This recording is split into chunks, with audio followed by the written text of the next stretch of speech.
இப்ப உள்ளார்ந்த இயக்கத்தினுடைய தன்மைக்கு வராரு. ஒரு கிரேவிங் கிரியேட் ஆனா அது என்ன செய்யும்? ஏக்கம் அதிகமானா என்ன செய்யும்? என்ன வேணாலும் செய்யும். உலகாயத விஷயங்களின் மீதான ஏக்கத்திற்கு நிகராக கடவுளின் மீதான ஏக்கம் வலுவாக இருக்குமெனில் மெய்யுணர்தல் உடனடியாக கிடைக்க பெற்றுவிடும் என்று பாபுஜி மகராஜ் ஒரு முறை குறிப்பிட்டார். நேரம் ஆனாலும் பரவாயில்லன்னா இந்த இடத்துல ஒரு கதையை சொல்லலாம், பார்ப்போம். இதன் பொருள் என்னவென்று பார்ப்போம். தீவிர ஆசை ஒன்று எழும்போது அது நமது முழு அமைப்பையும் ஆட்கொள்கிறது. எண்ணம், உணர்வு, உடல் மற்றும் விருப்பம் அனைத்தும் அதை நிறைவேற்றுவதை நோக்கி ஒத்திசைந்து இருக்கும். அதை எதிர்ப்பதற்கு அதற்கு இணையான வலிமை கொண்ட எதுவும் இல்லாததால் எதிர்படுகின்ற தடைகள் யாவும் நொறுங்கி விடுகின்றன. இதுதான் அதுல ஒரு பெரிய ரகசியம். இந்த ரகசியத்தை தெரிந்தவர்கள் அதை பயன்படுத்திக்கிறாங்க. வீடு பேற்றிற்கான ஆசையும் இதற்கு இணையாக அனைத்தையும் உள்ளடக்கியதாக இருந்தால் எப்படி இருக்கும்? அது கீழ்நிலை ஆசையுடன் போராடாமல் அதை தன்னுள் எளிதாக உள்ளடக்கி கொண்டு ஒரு மாபெரும் நதி ஒரு சிறிய நீரோடையை உள்ளிழுத்துக் கொள்வது போல ஒரு பெரிய நீரோட்டம் ஒன்று அனைத்து நீரையும் ஒரே திசையில் கொண்டு செல்லும். அப்ப ஏக்கம்தான் எல்லாத்துக்கும் காரணம். அந்த ஏக்கம் தீவிரமாக இருக்கிற பட்சத்துல எல்லாத்தையுமே அது மாத்தி அமைக்கும். இதுக்கு உறங்காவில்லி அப்படிங்கிற ஆழ்வார் பத்திய ஒரு கதையை நம்ம வைணவ சம்பிரதாயத்துல கேட்டிருப்போம். அது இந்த இடத்துல கரெக்டா இருக்கும். ஏன்னு கேட்டா, அவன் ஒரு படைத்தலைவன்.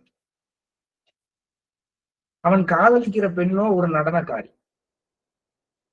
அந்த நடனக்காரியை பார்த்து அவளுடைய அழகில அவன் சொக்கி அவளுக்காக இயங்கிக்கிட்டு இருக்கான். அந்த இயக்கம் என்பது உண்மையான இயக்கம். அந்த காதல் உண்மையான காதல், சாதாரண காதல் தான் கிடையாது. அந்த காதலை அவன் எக்ஸ்போஸ் பண்ற விதத்தை ஒரு நாள் ராமானுஜர் பாக்குறார். எங்க பாக்குறாருன்னா, திருவானைக்காவலுக்கும் ஸ்ரீரங்கத்துக்கும் நடுப்புற சாமி தூக்கிட்டு போறப்ப சதுராட வேண்டியது அவளோட வேலை. நடக்கிற அந்த உற்சவம் நடக்கிறது கடும் கோடை, ஆத்துல தண்ணி கிடையாது, மணல். தன் காதலியோட கால்கள் அந்த மணல்ல பட்டு செவந்து போறத பாக்குறான் அவ ஆடும் பொழுது. இவனால் தாங்க முடியல படைத்தலைவன். அத்தனை பேருக்கு முன்னாடி தன்னுடைய அரை ஆடை உடித்து கொண்டு தான் வச்சிருந்த அந்த வேட்டியை எடுத்து அவ காலடியில போட்டு அது மேல ஆட சொல்றான். அவ ஆட திருப்பி அந்த வேட்டியை எடுத்து போட்டு அவ கடக்கிற வரைக்கும். அப்ப அவன் தன் படைத்தலைவன்கிறத மறந்துட்டு, அத்தனை மக்களும் நம்மளை எப்படி பார்ப்பாங்களேங்கிறத மறந்துட்டு என்ன செயல் செய்தான்னு பாருங்க. இதை ராமானுஜர் பார்த்துக்கிட்டே இருக்காரு. அவனை கூப்பிடுறாரு பின்னாடி. பாப்பா, நீ செஞ்சதை பார்த்தேன், உண்மையிலேயே நல்ல விஷயம்தான். அவன் அவ்வளவும் காதலா உனக்கு அவன் மேல? ஆமாம். அப்படி என்னப்பா பார்த்தியாங்க? என்ன சாமி இப்படி கேட்டீங்க? அவளோட கண்ணு ஒண்ணு போதுங்க. அந்த கண்ணு ஒண்ண பார்த்துட்டா போதுங்க, வேற எதுவுமே வேண்டாம். அந்த கண்களுக்குள்ளார 1000 அர்த்தங்கள் இருக்கு சாமி, அவன் சொன்னது. அடுத்து ராமானுஜர் கேட்கிறாரு, அவ்வளவு அழகான கண்ணை நீ வேற எங்கேயும் பார்த்தது இல்லையா? பார்த்தது இல்லைங்க. அப்ப நான் அதை விட அழகான கண்ணு உனக்கு காட்டினா காட்டுங்க பார்ப்போம். எனக்கு என்னமோ அது மாதிரி நம்பிக்கை ஒண்ணும் இல்லை. அப்படியே அவனை கூட்டிட்டு போய் ஸ்ரீரங்கத்துக்குள்ளார கூட்டிட்டு போய் கோயிலுக்குள்ளார கூட்டிட்டு போய் அரங்கனுடைய சிலை முன்னாடி நிறுத்தி பெருமாளோட கண்ணை பார்க்க சொல்றாரு. அந்த இடத்துலதான் அற்புதம் நிகழ்கிறது. அவனுக்கு அந்த நேரத்துல பெருமாள் காட்சி அளிக்கிறாரோ அல்லது பெருமாளுடைய அந்த ஒரு தரிசனத்தை அவன் பெற அந்த வாய்ப்பை இவர் ஏற்படுத்தி கொடுக்கிறாரோ, அந்த திருவரங்கனுடைய கண்கள் அந்த அழகுல மயங்கி, எப்படி ஜாரிஜி பாபுஜியை பார்த்த போது அந்த கண்கள் உள்ளார 1000 அர்த்தங்கள், உலகத்தையே அது உள்ளார பார்த்தங்கிற மாதிரி அந்த விழிகளுடைய அழகுல சொக்கி போறான். அன்னைக்கு தூங்கினவன் தான் அவன். அது வரைக்கும் அன்னைக்கு முழிச்சவன் தான்.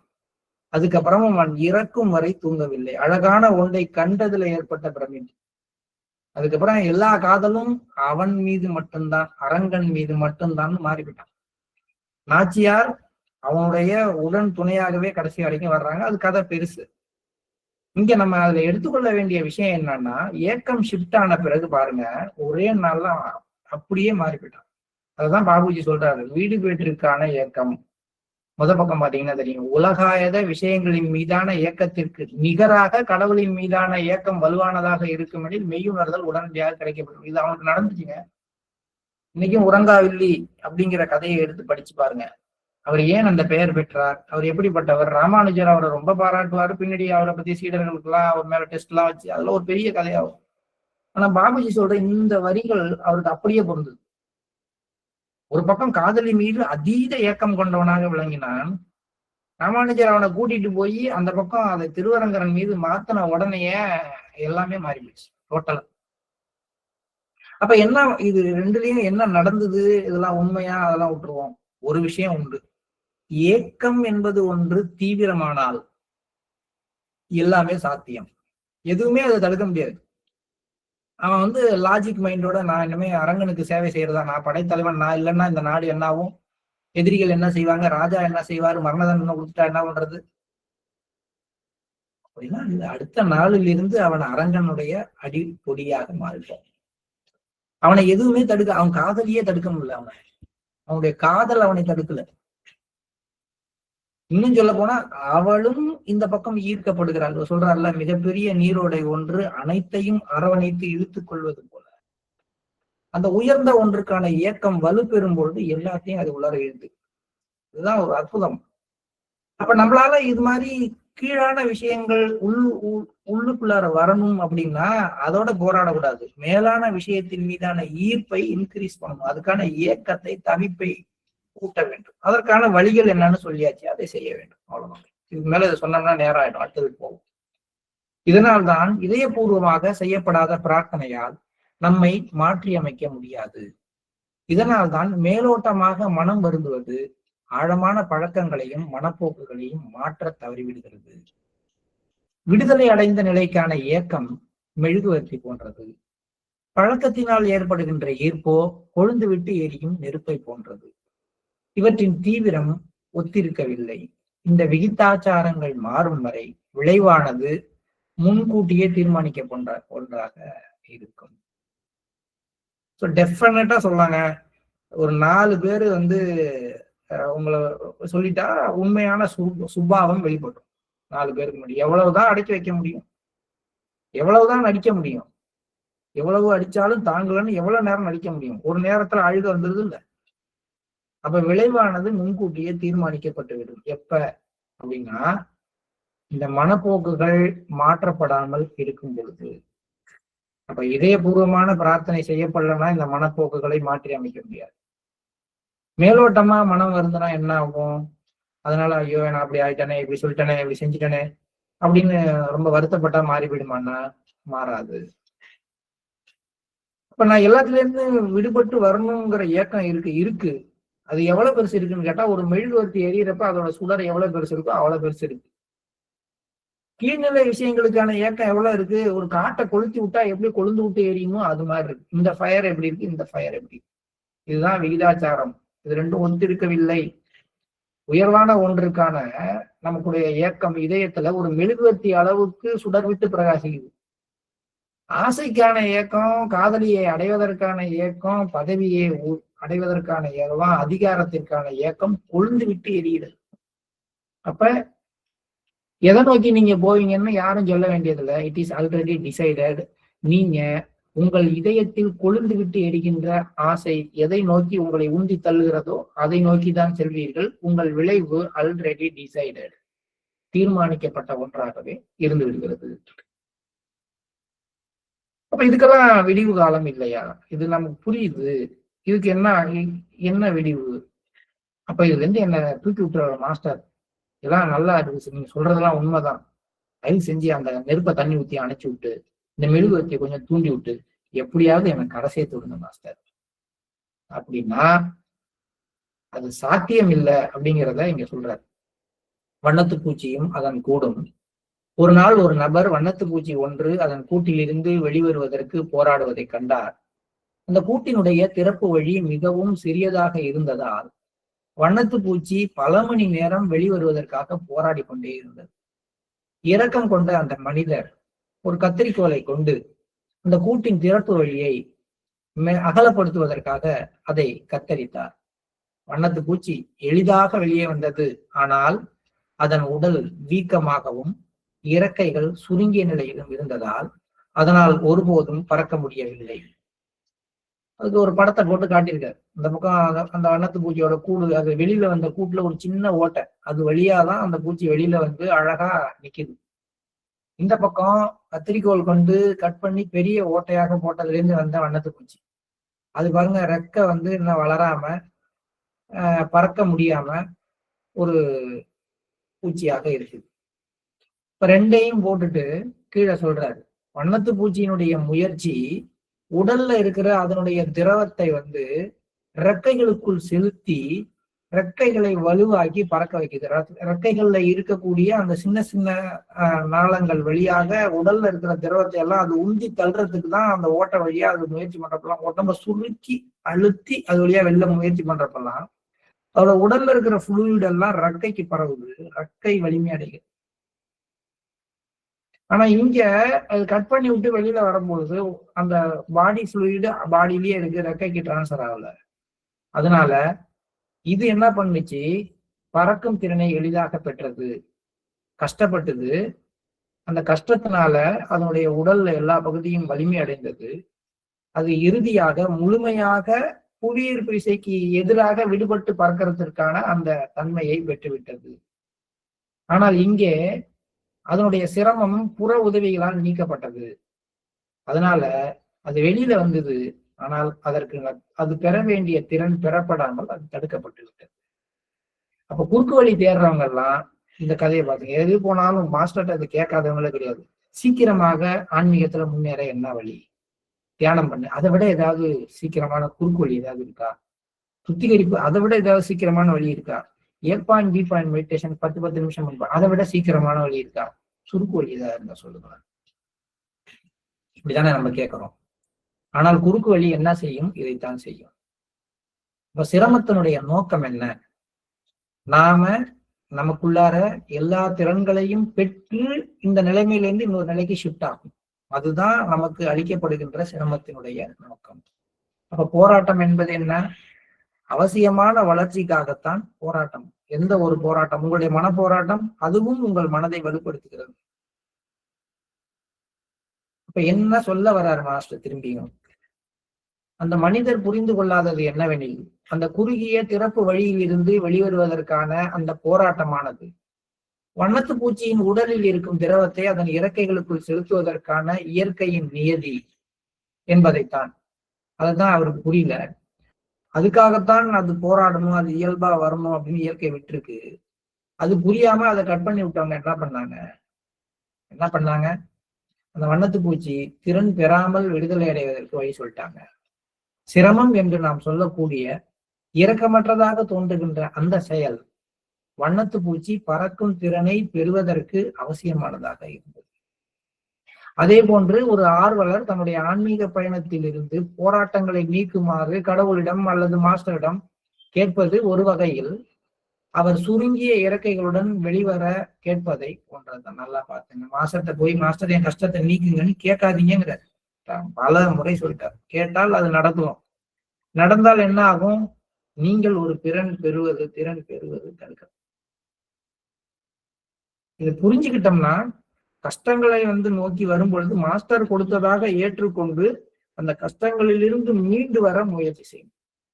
கஷ்டங்களை நீக்குங்கள் என்றுதான் நம்ம கேட்கிறோம். எனக்கு உடம்பு சரியில்லை, சரி பண்ணி விடுங்க. என் பையனுக்கு காலேஜ்ல சீட்டு கிடைக்கல, எப்படியாவது சீட்டு கிடைக்க வைங்க. இப்படித்தான் நம்ம கேட்கிறோம். ஆனா மாஸ்டர் என்ன சொல்றாரு? கிடைக்கலையா, அடுத்து முயற்சி பண்ணு, அடுத்து முயற்சி பண்ணு. உன் முயற்சி அதிகமாக அதிகமாக அதிகமாக அந்த முயற்சிக்கு ஏற்ற பலன் கிடைக்கும். கடைசியில ஒரு நாள் நீ சக்சஸ் ஆக. அன்னைக்கு நீ உன் பையனை மட்டும் இல்ல, இன்னும் 10 பையன் இன்ஜினியரிங் சீட் வாங்குறதுக்கு என்ன வழின்னு 10 பேருக்கு சொல்லி கொடுக்கலாம். அப்ப அந்த மாதிரியான ஒரு முயற்சி தான் மாஸ்டர்கிட்ட நீங்க கேட்கணுமே ஒழிய, எனக்கு இதுல இருந்து நீக்கி விடுங்கன்னு கேட்டா கடைசியில கத்தரிக்கோளால் வெட்டி வெளியே வருவதற்கு உதவி செய்யப்பட்ட அந்த வண்ணத்து பூச்சியை மாறி பறக்கும் திறனற்ற ஆட்களாக, தேவையான திறனை பெறாத அபியாசிகளாக நம்ம மாறி போயிடுவோம். ஆன்மீக ஆர்வலர்கள் பலர் தங்களது மனப்போக்குகளில் இருந்து விடுதலை பெற வேண்டும் என பிரார்த்திக்கின்றனர். அவர்கள் கடவுளிடம் தங்களது ஆசைகளை நீக்குமாறு, மனோபலத்தை வலுப்படுத்துமாறும், பாதையை எளிதாக்குமாறும் கேட்கிறார்கள். அதனாலதான் மாஸ்டர் சொல்றாரு, தயவு செஞ்சு இது செய்ய இதை செய்யணும்னு மாஸ்டர்கிட்ட கேட்காதீங்க. மாஸ்டர் நீங்க என்ன செய்யணும்னு நினைக்கிறீங்களோ அதை செய்யுங்க. நம்ம இதெல்லாம் கேட்கிறோம், எப்ப இந்த ஆசையை என்னை விட்டு எடுத்துருங்க மாஸ்டர். அது எடுக்க போனாருன்னா விடமாட்டோம், அது வேற விஷயம். எப்படி நீங்க எடுக்கலாம்னு போடுவோம். ஆனா கேட்கிறோம், இந்த ஆசைகளை என்னை விட்டு நீக்கிடுங்க, எனக்கு வில் பவர் கொடுங்க, என் பாதையில இருக்கிற தடையெல்லாம் நீங்க மாஸ்டர் நீங்க நீக்கிடுங்க. ஏன்னா தடையை வச்சதே நான் தான். அந்த தடையை தாண்டறப்பெல்லாம் உன் தசைகள் வலுப்படும் என்று தடை வச்சிருக்கேன். உன் தசைகள் வலுப்பெற்றால்தான் நீ அடுத்த நிலைமைக்கு உன்னை உயர்த்தும் போது அங்க இருக்கிறதுக்கான அந்த கெப்பாசிட்டி உனக்கு வருங்கிறதுக்காக நான் உருவாக்கி வச்சிருக்கேன். ஆனா நீ என்னகிட்டயே பாதையை எளிதாக்கு, என்னுடைய மனோசக்தியை வலுப்படுத்துன்னு கேட்கிறேன். அப்படி கேட்டாலும் ஏதாவது கடவுள் செய்யறாரா? செய்யறது இல்லை. மாஸ்டர் ஏதாவது செய்யறாரா? செய்யறது இல்லை. எல்லா பிரேயரும் ஒர்க் அவுட் ஆகல. ஆசைகள் அப்படியே இருக்கிறது, மனோபலம் பலவீனமாகவே உள்ளது, பாதையிலையும் கடினத்தன்மை தான் இருக்கு, என் குடும்ப சூழ்நிலை ஒன்றும் மாறல, இந்த பக்கம் ஒய்ஃபோட டார்ச்சர், இந்த பக்கம் ஹஸ்பண்டோட டார்ச்சர், இந்த பக்கம் பிள்ளைங்களோட டார்ச்சர், இந்த பக்கம் சொந்தக்காரங்களோட டார்ச்சர், பக்கத்து வீட்டுக்காரனோட சண்டை, ஆபீஸ் பிரச்சனை, எதுவுமே மாறலையே மாஸ்டர், நான் இன்னும் அதே பிரச்சனைகள்ல தானே இருக்கேன். ஆனா அந்த பிரச்சனைகள்ல இருக்கிறதே நீ கூட்ட விட்டு நீனா வெளியில வர்றதுக்காக நான் கொடுத்ததுதான். இப்ப என்ன ஆகுது, இந்த மாதிரி இது ஃபேமிலிக்குள்ளார இருக்கிற சில பிரச்சனைகள், அதுவும் பர்டிகுலரா உடல் நல குறைபாடு, குழந்தைக்கோ பெரியவங்களுக்கோ உடம்பு சரியில்லாம போய் தொடர்ச்சியாக அந்த இதுல சிக்கிட்டு இருக்கும் போதெல்லாம் கொஞ்சம் கொஞ்சமா நமக்கு மாஸ்டர் மேல இருக்கிற நம்பிக்கை, நம்ம போற பயிற்சி மேல இருக்கிற நம்பிக்கை எல்லாம் குறைஞ்சி நம்ம அப்படியே ஒன்றும் இல்லாதவர்களாக மாறி நிற்போம். அது வேற சுத்தி இருக்கவங்க வேற மாஸ்டர் மாஸ்டர்ங்கிற, மாஸ்டர்கிட்ட போறாளுக்கு ஏன் எப்படி கஷ்டம் வருது?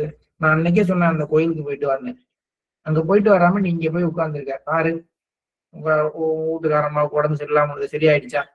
இப்ப இது பத்தாதுன்னு உனக்கும் வேற நோய் வந்திருக்கு, உங்க புள்ள வேற சரியா படிக்கல, தெரியுதா இல்லையா அப்படின்னு நம்ம சொந்தக்காரங்க சொல்ல சொல்ல மேலும் நமது மனோபலம் வலுவிழக்கிறது, நம்பிக்கை இழப்பிற்கு இட்டு செல்கிறது. மாஸ்டர் செவிமடுப்பதில்லை, கடவுள் செவிமடுப்பதில்லை, மாஸ்டருக்கு நம் மீது அக்கறை இல்லை, அல்லது மாஸ்டரே இல்லை என்று அவர்கள் நினைக்கிறார்கள். இந்த கடவுளுங்கிற வார்த்தை மாஸ்டர் போட்டிருந்தாலும் இது ஒரு ஜெனரல் மெசேஜ்ங்கிறதுனால போடுறாரு. ஆனா நம்மளை பொறுத்த வரைக்கும் நம்ம அபியாசியா பாருங்க, நம்ம இதெல்லாம் மாஸ்டர் நமக்கு செய்யல, மாஸ்டர் எனக்கு செய்யல, அவருக்கு தான் செய்யறாரு, எனக்கு இதெல்லாம் ஒண்ணுமே செஞ்சது இல்லையே, நான் ரொம்ப கஷ்டப்படுறேனே, அப்படியே தானே இருக்கேன், எந்த மாற்றமும் இல்லையே, அப்படி என்றெல்லாம் ஒவ்வொருவரும் நினைக்கிறார்கள். ஆனால் another possibility is there, இன்னொரு சாத்தியக்கூறு இருக்கு, அதை கொஞ்சம் யோசனை பண்ணி பாருங்க. அந்த சிரமத்தை தன்மை மாற்றத்திற்காக பயன்படுத்த வேண்டும் என்பதாக இருந்தால் என்னவா? அந்த சிரமம் எல்லாம் நீங்க என்ன சிரமம் படுறீங்களோ அந்த சிரமம் எல்லாம் நீங்க தன்மை மாற்றத்திற்காக பயன்படுத்தி கொள்ள வேண்டும் என்பதற்காக அவரே கொடுத்ததா இருந்தா அது இப்படிப்பட்டதா இருக்கும்.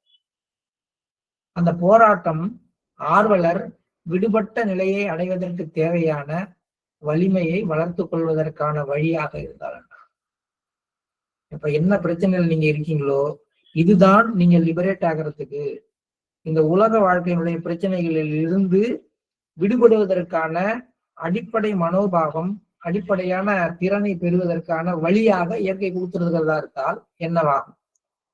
அந்த மாதிரி ஒரு பிரச்சனை உங்கள்கிட்ட வந்திருக்கு, இந்த பிரச்சனையை உங்கள்கிட்ட கொடுத்துட்டு இப்ப இது உள்ளார சுத்தி இவன் வெளில வந்துட்டான்னா எல்லாத்தையும் சாதிச்சிருவான்பா அப்படின்னு விடுறாங்க. நீ உடனே மாஸ்டர்கிட்ட போய் கும்பிடு போட்டு கடவுள்கிட்ட பழியா கடந்து நேரா மாஸ்டருக்கு மெயில் போட்டு கிட்டக்கே போய் 2 நாள் நின்று இதை நீக்கி விடுங்க மாஸ்டர்னா நீக்கி விட்டுருவாரு. ஆனால் அந்த ப்ராஜெக்ட் அந்த கரிக்குலம் நீங்க யூஸ் பண்ணலைன்னா எப்படி பாஸ் பண்ண போறீங்க? ஆகாதே. இதற்கு மாறான ஒன்றை சிந்தித்து பாருங்கள். கடவுள் ஆர்வலருக்கு இன்னல் தரும் ஒவ்வொன்றையும் மனப்போக்கையும் கோரிக்கையின் பேரில் நீக்கிவிட்டார் எனில் அந்த ஆர்வலர் ஆன்மீக ரீதியாக குழந்தையாகவே இருக்கிறார். நினைச்சு பாருங்க, ஒரு 10 கணக்கு கொடுக்குறான், நான் கணக்கு வாத்தியாரு, ஒவ்வொரு கணக்கும் கஷ்டமா இருக்கு, இந்த ஒவ்வொரு கணக்கையும் வேற ஒரு வாத்தியார் அந்த பையனுக்கு சொல்லி கொடுத்துட்டே போயிட்டு இருக்காரு. எடுத்துட்டு போறான், கஷ்டமா இருக்கு, அந்த வாத்தியார் காலில் விழுந்து கும்பிடுறான், நான் போட்டு கொடுத்துடுறாரு, இல்ல அம்மாவோ இல்ல அக்காவோ போட்டு கொடுத்துருது. அவன் என்னமோ எல்லாத்தையும் முடிச்சிருவான், அவனுக்கான கஷ்டங்கள் அப்போதுக்கு நீங்கிடும். ஆனா வாழ்க்கையில உண்மையிலேயே என்னன்னா அந்த வகுப்பை தாண்டும் பொழுது கணிதத்தில் அவன் பெற வேண்டிய திறனை பெறாமலேயே அடுத்த வகுப்புக்கு மாறும் பொழுது அது அவனுக்கு நன்மையை தருமா தீமையை தரும்? உண்மையிலேயே அவர்கள் வளர்ச்சி அடையாமல் இருந்து விடுகிறார்கள். உண்மையான விடுபட்ட நிலையை அடைவதற்கு இன்றியமையாத உள்முக வலிமையை ஒருபோதும் அவர்கள் வளர்த்து கொள்ள மாட்டார்கள். ஒரு விஷயத்துல இருந்து சுதந்திரமாக இருக்கணும்னா அந்த விஷயம் நம்மளை அஃபெக்ட் பண்ணாத அளவுக்கு நம்ம தீவிரமாக இருக்கணும். அப்பதானே அந்த அளவுக்கு நம்ம மைண்ட் ஸ்ட்ராங்கா இருந்தாலும் அது நம்மளை அஃபெக்ட் பண்ணாது. இப்ப நான் வீக்கா இருக்கேன்னு வச்சுக்கலாம், ஒரு சிகரெட் விளம்பரத்தை பார்த்த உடனே ஒரு கடைக்கு போய் சிகரெட் வாங்கிடுவேன். என்னுடைய மனம் வலிமையானதாக இருந்தால் எத்தனை விளம்பரம் வந்தாலும் பக்கத்துல இருக்கிற குடிச்சிட்டு இருந்தப்பா நான் ஃப்ரீயா அந்த ஃபாரின் சிகரெட் வாங்கிட்டு வந்தாலும் கொடுத்தாலும் குடிக்க மாட்டேன். எப்ப எனக்கு உள்முக வலிமை இருக்கும் பொழுது. அந்த உள்முக வலிமையை ஒருவர் தானாக வளர்த்து கொள்றதுக்கு தான் அவர்கிட்ட சிகரெட் குடிக்கிற பழக்கமே வருது. அப்ப அதை அவருதான் விட்டு விட்டு விட்டு வலிமையாகி பழகணுமே ஒழிய மாஸ்டரை கேட்டு அதை எடுத்து விட்டுட்டா எந்த ஒன்றிற்கு அடிமையானாலும் அதுல இருந்து வெளியில வர்றதுக்கான திறன் அவருக்கு போயிடும். இதுக்காக இது கொடுக்கப்பட்டிருக்கு. இது கடைசியில வர்றாரு. உங்கள்கிட்ட ஒரு கெட்ட பழக்கம் இருக்கு, உங்கள்கிட்ட ஒரு தவிர்க்க முடியாத ஒரு விஷயத்து மேல ஆசை உங்களுக்கு எப்பயுமே இருக்கு. ஏன் அந்த இயற்கை வச்சிருக்கு, மாஸ்டர் ஏன் எடுக்காம வச்சிருக்காரு? அப்ப அந்த ஆசை மேல அந்த ஆசையை நீ எப்படி அணுகுறங்கிற விதத்துல இருந்து போராடி போராடி நீனாக அதுல இருந்து வெளியில வா. இங்க இருந்து வெளில வந்தா அங்கேருந்து இன்னொன்னுக்கு போறதுக்கான ஒரு வாய்ப்பை நீ பெற்று விடுகிறாய். ஒன்றிலிருந்து இன்னொன்னுக்கு ஷிஃப்ட் ஆகிற வாய்ப்பை பெற்று விடுகிறாய். அதுக்காக தான் அந்த ஆசையே அங்க வைக்கப்பட்டது. ஆக உண்மையான விடுபட்ட நிலையை அடைவதற்கு இன்றியமையாத உள்முக வலிமை ஒருபோதும் அவர்கள் வளர்த்து கொள்ள மாட்டார்கள். அவர்கள் விடுவிக்கப்படாமலேயே விடுதலை அடைந்திருக்கிறார். இதுதான் இது என்ன பிரச்சனை, அது அவங்க 2 வார்த்தையும் அப்படியே போட்டிருக்காங்க. கீழே அது புரியறதுக்கு தான் இங்கிலீஷ்லயும் போடுறேன். They would be freed without becoming free. அந்த வண்ணத்து பூச்சி விடுவிக்கப்பட்டு விட்டது, ஆனால் புவியீர்ப்பு விசைக்கு எதிராக ஃப்ரீயா பறக்கிறதுக்கான கெப்பாசிட்டியை அது பெறவில்லை. வித்தவுட் பிகமிங் ஃப்ரீ அது இட் வாஸ் ஃப்ரீட். இதுதான் நடக்கிறது. கடவுள் அல்லது மாஸ்டர் நம்முடைய மனப்போக்குகளை நீக்கி பாதையில் இருக்கிற கஷ்டங்களை எல்லாம் நீக்கி நமக்கு உதவி செய்யும் பொழுதெல்லாம் they would be freed without becoming free. அதனால ஒண்ணு தெரிஞ்சுக்கிங்க, நீங்க வாழ்க்கையில எந்த போராட்டத்தை அனுபவித்தாலும் மாஸ்டரோ அல்லது தெய்வீகமோ உங்க மேல அக்கறை இல்லாம இருக்கிறதுனால அதை அனுபவிக்கல. நீங்க இந்த போராட்டம் தெய்வீகத்தின் அக்கறையின்மையினால் நடக்கும் ஒன்றல்ல, இது கரிக்குலம்ங்கிறாங்க. இதுதான் பாடத்திட்டம். The struggle is not the evidence of divine indifference, it is the curriculum. இந்த உலக வாழ்க்கை அப்படிங்கிற பாடத்துக்கான பாடத்திட்டம் கரிக்குலம்.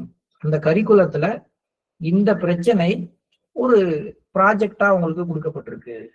நீங்க இந்த ப்ராஜெக்டை செஞ்சு அதை ஒரு கம்ஃபர்டபுளா முடிச்சு சக்சஸ் ஆனீங்கன்னா உங்களுக்கு ஒரு திறன் கிடைக்கும். அந்த திறன் அடுத்த கட்ட வாழ்க்கையை வாழ்வதற்கு உங்களுக்கு.